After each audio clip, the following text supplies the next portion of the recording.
our likes and dislikes, our how we express ourselves is going to be what the sign of your Venus talks about. You're going to have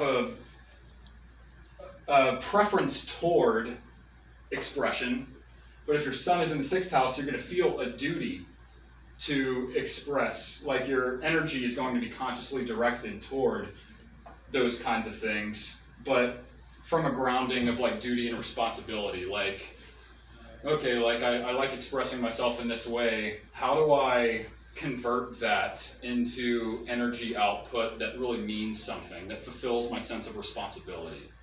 Because that's where my sun is, that's where my ego is. It's concerned with doing what's right according to a moral code or something. In traditional and Hellenistic astrology, this is thought of, the 6th house is thought of as a dark, sort of bad fortune type house, right? Because you have a responsibility toward yourself to take care of yourself. And the 6th house also represents your physical health. So it's routine things that you don't want to have to be bothered with, but you know you have to. Like paying bills, you have a responsibility to pay your bills. You have a responsibility toward yourself to take care of your body so that you can express whatever it is you have going on in the 5th house, you know? If you don't keep up, so it's about physical health. If you don't keep up with that, then you're neglecting your responsibility toward yourself, as well as toward whatever it is that you embark on, right? It's also about hidden enemies. It's another reason the Hellenistics, call it the place of bad fortune, because like people can scheme against you without you even knowing. And if you have like a lot of energy here, you subconsciously attract attention from other people in the workplace. And you have a responsibility, again, toward yourself to take care of yourself and to not worry about things like that. But if you're floating down the river of life without a paddle, lacking in self-awareness or self-concern to an extent, people are more likely, if you have a lack of sense of self, people are going to be more likely to take advantage of you, So duty, responsibility, health, hidden enemies, pets. It's because that's a routine duty that you have to take care of your pet, gardening, working with your hands, woodwork is also found here. It's how you do stuff. All right. 6th house is how you do stuff. If you have, like, I'm really, my son is in the 6th house again, just using myself as an example. I don't want to pick on anybody unless you want to be picked on. But I'm really, and I have a stallion, I have a bunch of other stuff in the 6th house too. I'm really picky about how I do things, all right? A lot of 6th house energy can lead you to be kind of a perfectionist because you have like this deep sense of duty driving your energy toward whatever you take on. And if you put all your weight in that, you can become OCD, hyper-focused, And again, not to break my little fallacy of making signs and houses into the same thing, but we talked about communication, isolated information. This being more of like kind of a Gemini thing, where like Gemini likes to do research and gather facts and stuff, and then just like leave them up into space and not do anything with them, or like maybe make something like creative out of it. Like talked last time about how Gemini is overrepresented in the area of stand-up comedy because it's about wordplay. Like taking words and putting them in the right places to make something funny out of, make funny, something that maybe intrinsically isn't really that funny, but they use words and like atomized information and just kind of like try to compose it in this absurd way to make it sound funny, right? They also like the shock value of like giving you something that you don't expect, Gemini. They're quirky, But likewise, in the 6th house, kind of Virgo things. Again, if you don't have Virgo in the 6th house, I don't want you to marry these things. We're talking about houses, but just giving you like a point of relation, that Virgo on its own can be very picky about how it does things, very meticulous and detail-oriented about how, Yeah. So it kind of carries that like similar approach if you have a lot of stuff happening in here, even if it's in a sign, a more watery sign like Cancer or Pisces or something. It'll still make you very concerned with like how you do your work, you know? Also, I get a lot of like random little injuries all the time when I'm working because I'm like up in my head a lot. I'm not paying attention to the physical enough, you know? And it's partly, again, injuries and physical health in the 6th house. I tend to be doing things that could lead to injuries a lot, but I'm so like kind of ether, like mentally oriented that I neglect my body while I'm doing these tasks, so I'm not focused on the mundane enough. And so I tend to like pick up little nicks and bruises and stuff everywhere, nothing major, you know? I'm very like careful about breaking bones and stuff, you know? Unlike Aries, who just like batters into things like head first, you know? So anyway, responsibility toward yourself, toward whatever task you're doing, and taking care of the task in minute detail, you know? So we move into the top half of the chart, the outer world.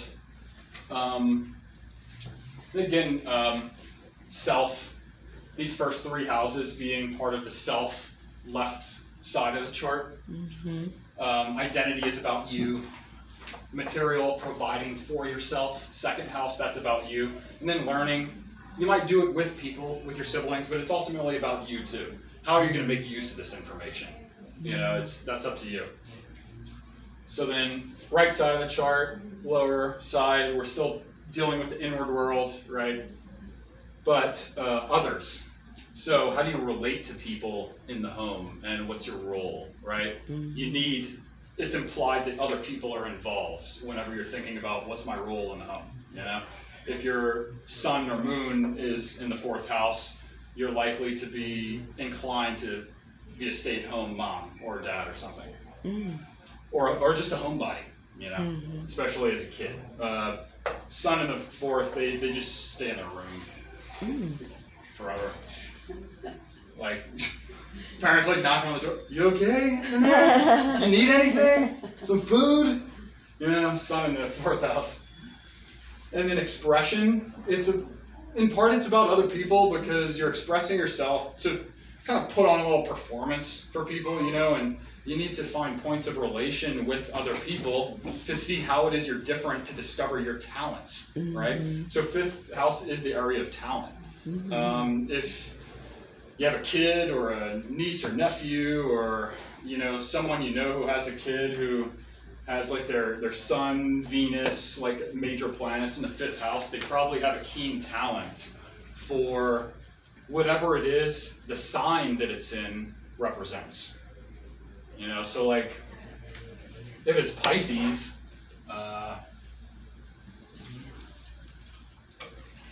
Pisces is on the cusp.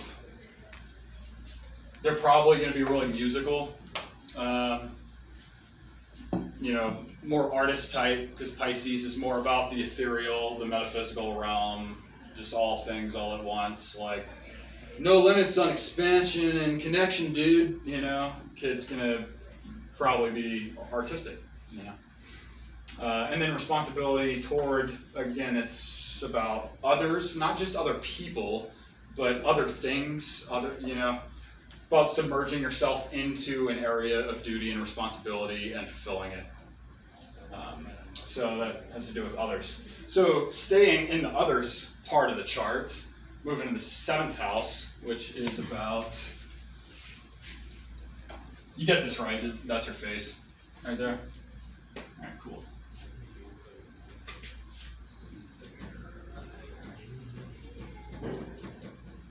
It's about connection.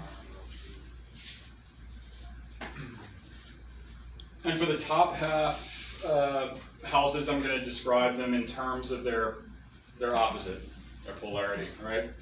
So we have in the 1st house is your identity, you coming to terms with the fact that you're a person or a thing that's separate from other things. You share your own little place in space and time that no one else can. It's your identity. So people with a lot of energy here in identity are very self-concerned, you know. Conversely, People who have a lot going on in the 7th house are very concerned with other people, one-on-one connections. It's about marriage. It's about contracts that you sign with people, things that tie you to another person. It could just be a connection that you make. It could just be like your personality really resonating with someone else's personality is a 7th house thing. It's a connection that exists in isolation of all other connections that you have, right? Not to say that like your marriage or your contractual agreements need to have their own little box in life apart from your other relationships and your other things you have going on, but people who have a lot going on in the 7th house are very relationship oriented. Moon, Sun, Venus, Mars would be maybe monogamous, but really those heavy hitters, Moon, Sun, Venus, Mercury too, is about connection. Those parts of yourself would be concerned with connecting with another. If your Sun is here, your ego gets tied into whatever relationship you involve yourself in. You tend to kind of lose yourself in the context of the relationship early on before you kind of become aware of that pattern, So it's kind of easy for you to become so invested energetically into a relationship with another person that you lose your sense of identity. Opposite, right? Put too much into this, you'll lose this. Put too much into that, you'll lose that. If you're totally self-concerned and you're selfish, makes you hard to connect with, Almost everyone I know who has a 1st house stellium is single or has relationship problems because they require too much attention and focus on themselves, That's exhausting for somebody. So maybe they need someone that has equal amount of energy in the 7th house to balance them out. Who's just like giving, Yeah. Hard stone, cold stone backbone right here. Lack of a backbone in their extreme manifestations, right? There's always balance. Like, there's always stuff you can learn about yourself by looking at the opposite of how you are, right? Polarity is this concept that comes up all the time for me when I look at everything in astrology. So, let's say, I'm going to use another,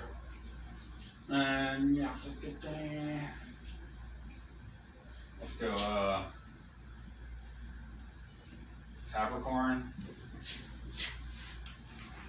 and Cancer. So if your 1st house is in Capricorn, you probably have a really strong sense of self, right? Even if you don't have any planets here, your Ascendant would be there. And so you really feel like you know who you are. You can explain your identity in like logical terms. You can put it in a logical, some sort of logical structure. Actually, I find that a lot of Capricorn ascendants are really into astrology, even though it tends not to seem like a very, woo-woo kind of personality. But it gives them a logical framework for understanding themselves, and they love that, right? Kind of cold and dry, right? But then, what is this person going to attract for balance? If they have a lot of stuff going on here, they're going to attract more Cancer. Cancer's the mother of the zodiac. Capricorn's the father of the zodiac, right? So father attracts mother, mother attracts father. And so although they have a really strong sense of self, what they naturally attract to find balance there is a softer, more nurturing, more like, I'm going to take care of the home while you're at work, babe, kind of, Cancer stuff. Seventh house. So, connection. 8th house is fun.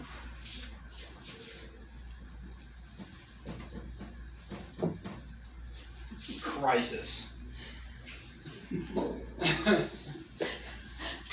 It's just like the most well-rounded word I can come up with for describing the 8th house. Oh my goodness. So whereas the second house is about material stuff, how you provide for yourself, things that are in your control. Material realm, psychological realm, things out of your control, other people's stuff and other people's money. Okay. Second house, what gives you life, what allows you to live and survive. This is death. This is your sort of relationship to your own mortality. Your stuff gains, second house gaining things for yourself, eighth house losing things, losing possessions, losing your house, your landline for survival. So someone who has Mercury here, Mercury is the computational, your communication style, how you communicate, how you rationally make sense of things, and then put that information out there. If you have your Mercury in the 8th house, you're very good at managing other people's stuff, other people's money, other people's finances, and even well-being. It somewhat has to do with physical health as well. It's more so big accidents. Rather than 6th houses, minor injuries, I get, little bruises, nicks here and there, I don't know where they came from. A lady friend's always like, where'd you get that? You had to keep sex with somebody else? I'm like, I swear, it's just how I am, Not how I am, not a man though, just I'm careless, Eighth house is more big injuries, breaking bones, kind of more life-altering injuries. Because these are life-altering provider lines of providership in the second house. This is life-altering, diversions when it comes to those things, losses. Crisis.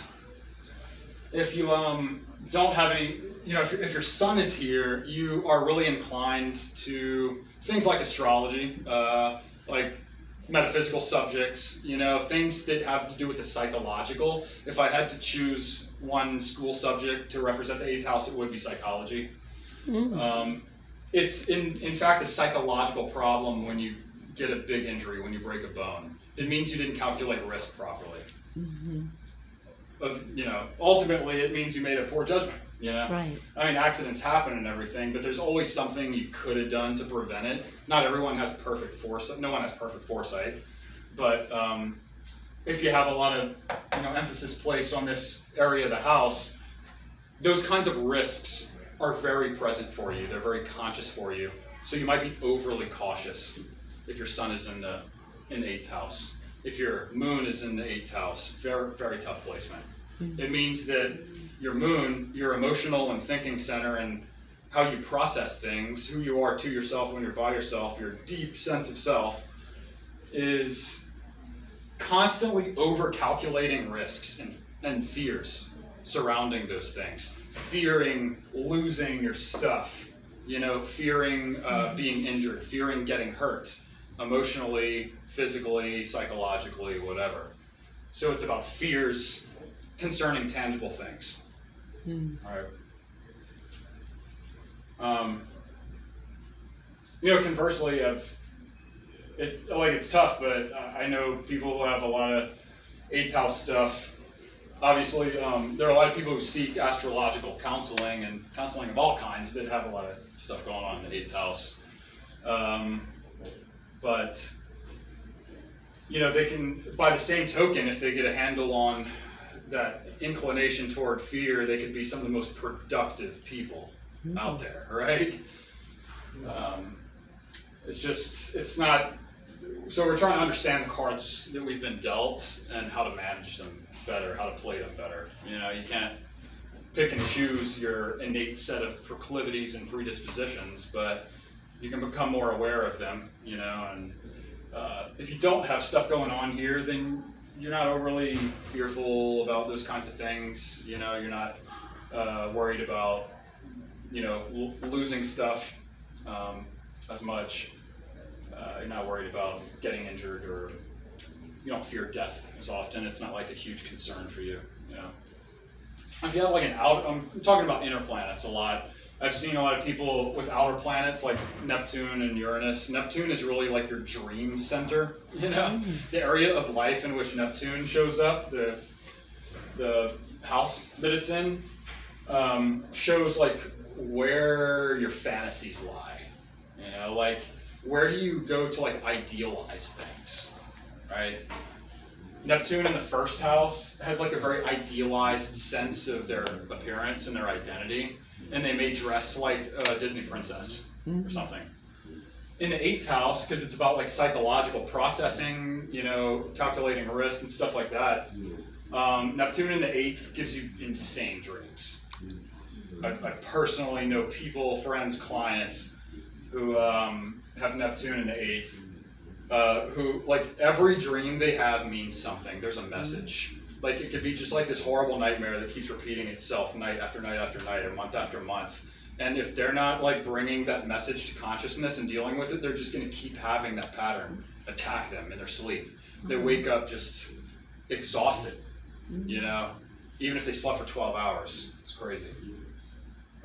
So crisis, 8th house. You really feel like you went through a crisis if you have a bad nightmare and you wake up just like exhausted. It ruins your day, like you just had to, like you were just on the phone with 911 all day, like dealing with a bad injury to your brother or something, So it's 8th house. We could do a whole talk on that. It's fun stuff. A lot of creativity here though. Oh, creativity? Yeah, it's not necessarily the house of creativity, but creativity in one way or another shows up everywhere. It's one of those themes, just like connection to other people and sex, and there are certain areas of life, things that we all engage in or have engaged in that show up in every house in some sense. We don't think of like material grounding as a place where sex is expressed, but in fact, it's the sensual, physical side of sex. It's about touch, it's about sensation, kind of Taurus things. Okay? Even though we think of like 5th house is more like a sex house, That's funny. I'm actually working on a lecture right now, like what sex is like in each house of the chart. And it's like you're at a brothel and like you walk into each house and there's a different theme, there's like different role play happening, I'm like working on it's still in the works, but so anyway, let's get out of 8th house. 9th house is about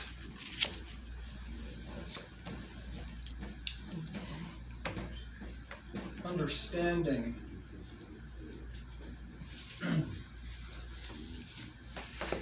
So whereas the 3rd house is about learning, kind of atomized information, 9th house is about actually tying it all together and developing a framework of understanding for the information that you took in.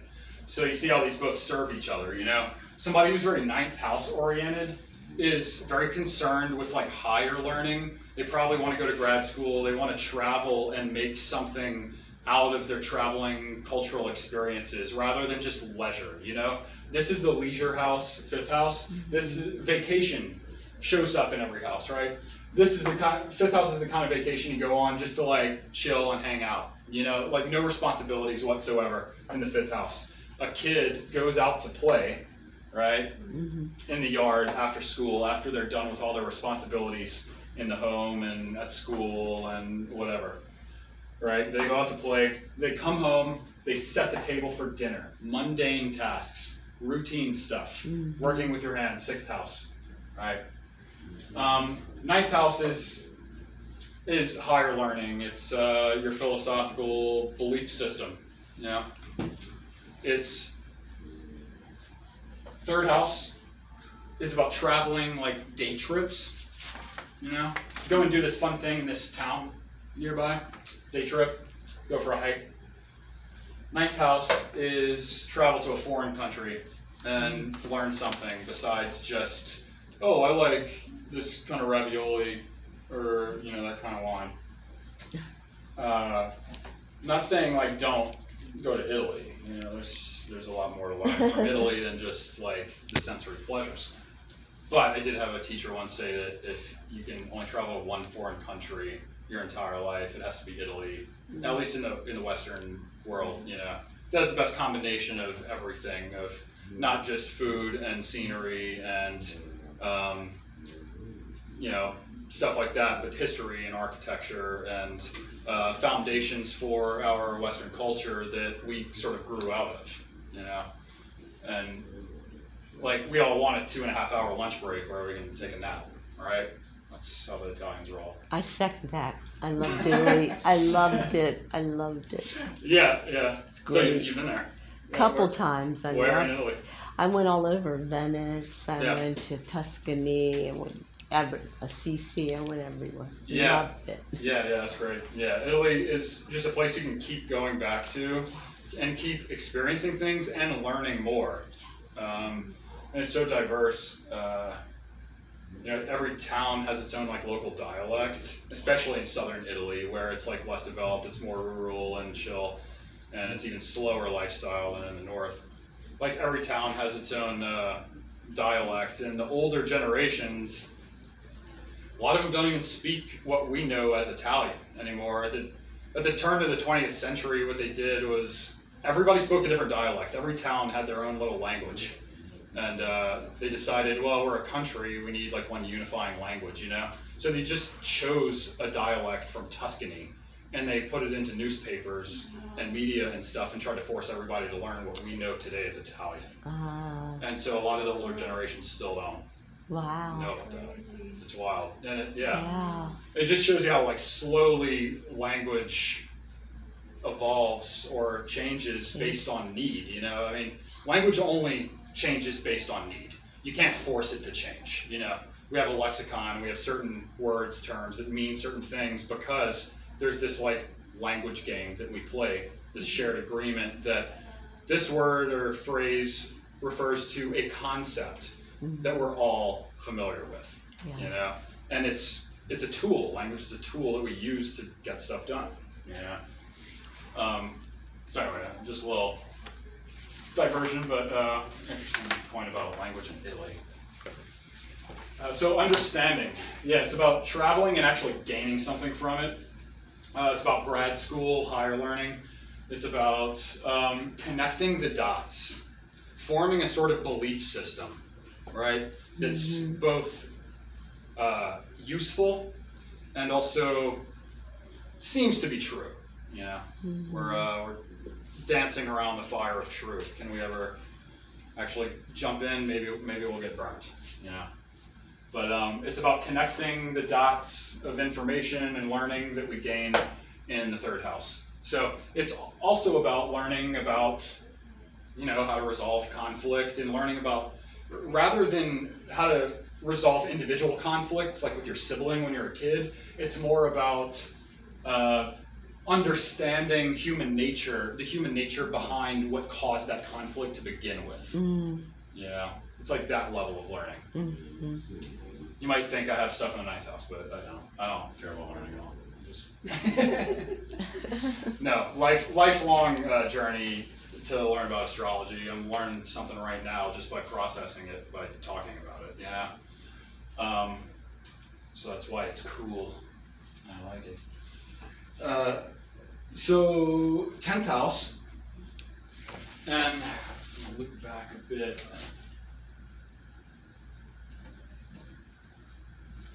Purpose.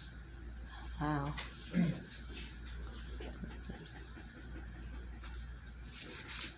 So just looking back at the angles, we have the ascendant over here. The ascendant is how you like unconsciously are, your unconscious personality expression before you break the ice with people.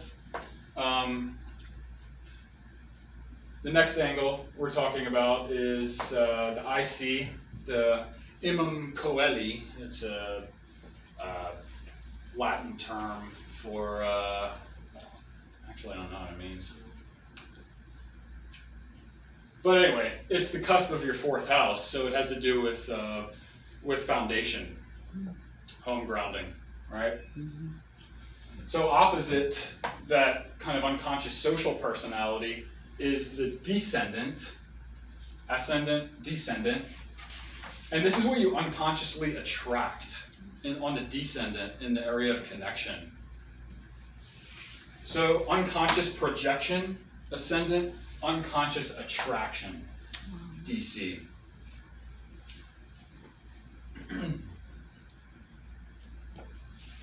I see unconscious role in the home and relationship toward foundational things, building a grounding, a home life. MC, midheaven. Midheaven is unconscious purpose orientation. It's the peak of your personal mountain of achievement that you're climbing, an aspiration. Mm-hmm. And that's the cusp of the 10th house, which represents your purpose. And similar to the ascendant, whereas the ascendant is more unconsciously how you are when you walk into a room at a party, social gathering, or through the library. This is who you are unconsciously when you walk onto stage to give a speech, to do a talk, to perform. This fifth house, again, I mentioned performance, and I don't want to confuse these two ideas of performance. This is what you're actually doing regarding your performance, what you like, and your preferences for expressing yourself. This is less about preferences. This is about unconsciously how the public sees you and the role that they see you fitting into to serve the midheaven, the peak of the mountain. All right.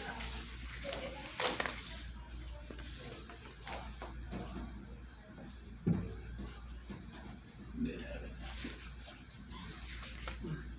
So on the internet, I don't have a huge online presence, but people think that because I don't document my life on social media, I don't tell people personal stuff about what I'm doing and what I like and blah, blah, blah. It's all very purpose oriented, I'm all about philosophy and astrology and truth, and what I want to do on social media is put out my ideas, put out on display things that matter to me that are directly associated with where I'm going in life, which is your midheaven. It's, again, the peak of the mountain. It's where you're headed upward in life. And so my midheaven, although I have a lot of Capricorn and Cancer stuff in my chart, my midheaven is in Scorpio.